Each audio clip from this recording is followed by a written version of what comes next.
The Penanggal is a female vampiric spirit found in Malay folklore, especially in places like Malaysia and parts of Indonesia. It's a story deeply tied to themes of female beauty, vanity, and forbidden power. By the way, this is part two of a series of discussions on Southeast Asian folklores and Christianity. If you haven't watched my video on the Orang Bunyan and the Nephilim, and also their strange connections to the succubi and incubi, then be sure to check that out as well after this video. Please also like, comment, and subscribe to the channel. It really helps me out. Thank you so much. Now back to the video. Now, according to legend, the Penanggal was once a beautiful woman, often described as a midwife or a healer, who practiced black magic or occult rituals to preserve her youth and beauty. Now, during one of these rituals, this woman was caught off guard when someone entered her home while she was performing this ritual.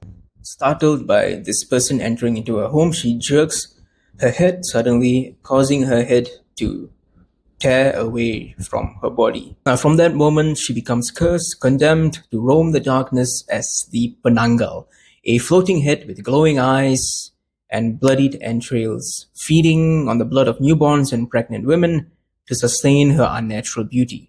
By day, she would appear as a normal, beautiful woman, and at night, her head would do the thing that I just described, the detaching and the floating and the eating of newborns. Yeah.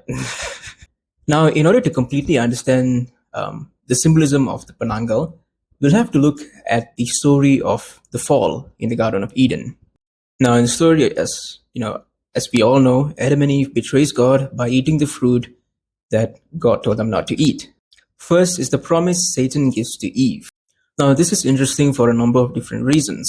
Satan promises that eating the fruit will make the both of them like God. The strange irony here is that God had already made them in his image, and so in some real sense, they were already like God. And yet they were innocently unaware of their likeness. They were innocently unaware of the fact that they were beautiful in this way. They were beautiful in the sense that they were beautiful like God. God is the source of beauty, and therefore they would be the pinnacle of beauty. This newfound awareness of their own beauty also exposes them to another kind of awareness, that of shame. The eating of the fruit breaks that unawareness, and so their eyes were opened and they saw that they were naked. It's a recurring pattern in human behavior.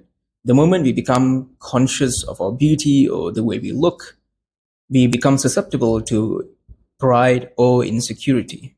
Now, circling back to the Penanggal, for a woman who wants to, achieve that sort of beauty, through the ritual that would make her Penanggal, she would have to perform this forbidden ritual bath, where the woman would bathe in a vat or tub filled with vinegar or sometimes herbal water mixed with blood, and she'd recite this sort of strange satanic incantations while she's being submerged in this liquid. Now you can already see a sort of strange inversion of what we would call baptism.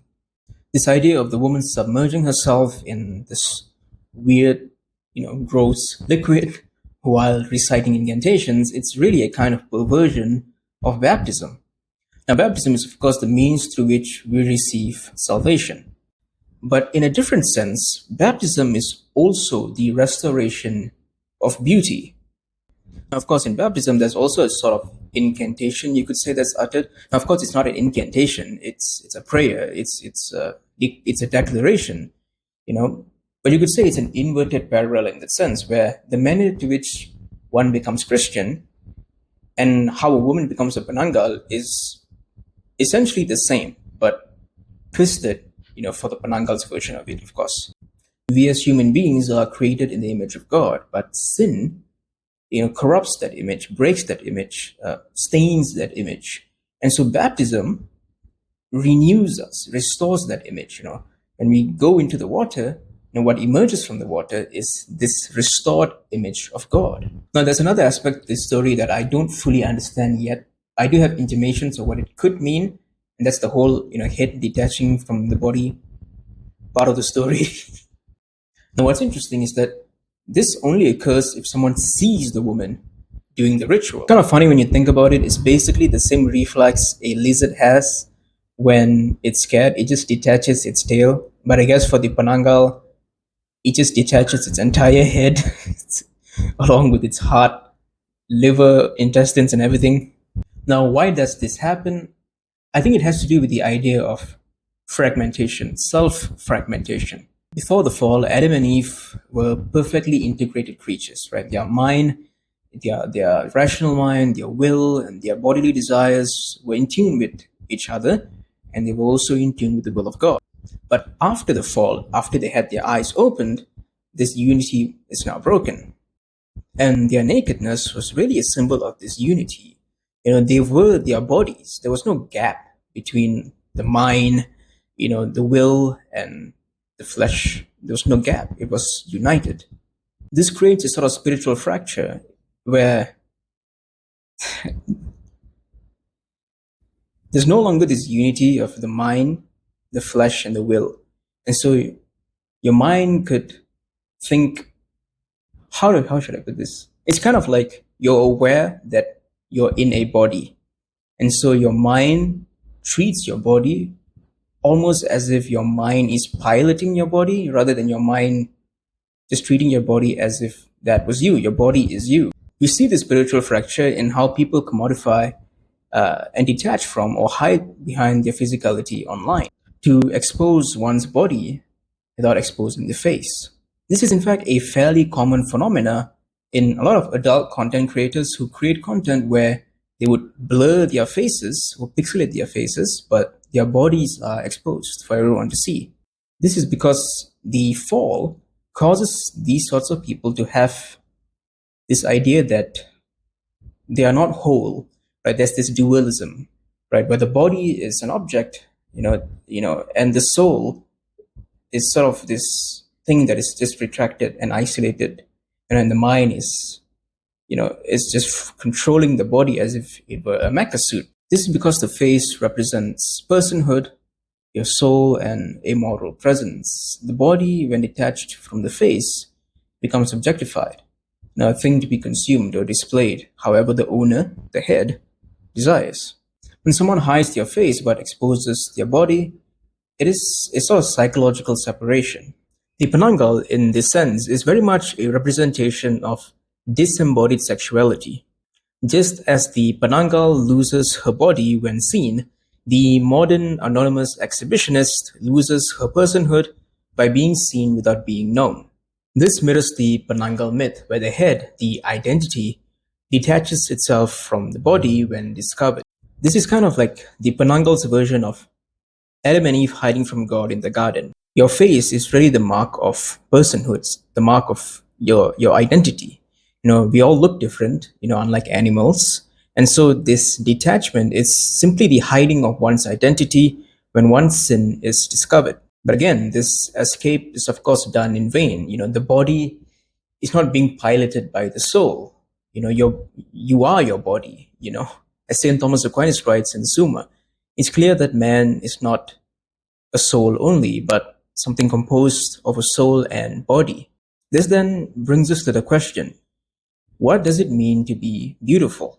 St. John of the Cross once said, everything that is beautiful in creatures is only a reflection of his infinite beauty.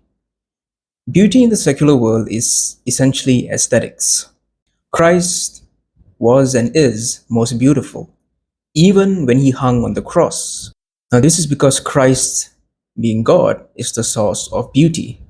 Therefore, it naturally follows that if God is the source of beauty, the closer one is to being like God, the more beautiful they become. As St. Thomas Aquinas writes in the Summa, beauty and goodness are the same in subject, for both are based upon the same thing, namely the form, and hence goodness is praised as beauty. This is why you experience situations where, I'm sure you've experienced this, where you meet someone and you don't really find them all that attractive, only to find them absolutely beautiful simply because of their goodness and kindness. This is because, the holier you are, the more you become like God. And the more you become like God, the source of beauty, you in turn become more beautiful. The Penanggal is therefore the symbol of obsession with beauty, from plastic surgeries to height enhancing surgeries.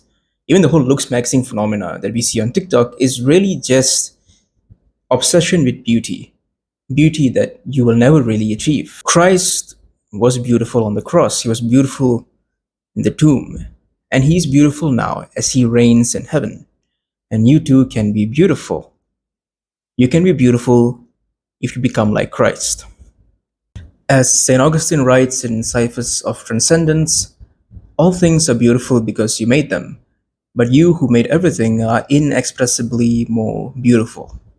That is the symbolism of beauty, and that is the symbolism of the Penanggal. Now, if you found that video interesting, please do like, leave a comment, share your thoughts on the video, what you think you liked about the video, what you didn't like about the video, what you agreed, what you disagreed. Feel free to have a discussion in the comment section. And of course, subscribe to the channel. It really does help me out. Uh, yeah. Yeah, and don't forget to hit the notification bell so you get notified whenever I post a video, which will be hopefully more often than it used to be. So yeah, thank you and God bless.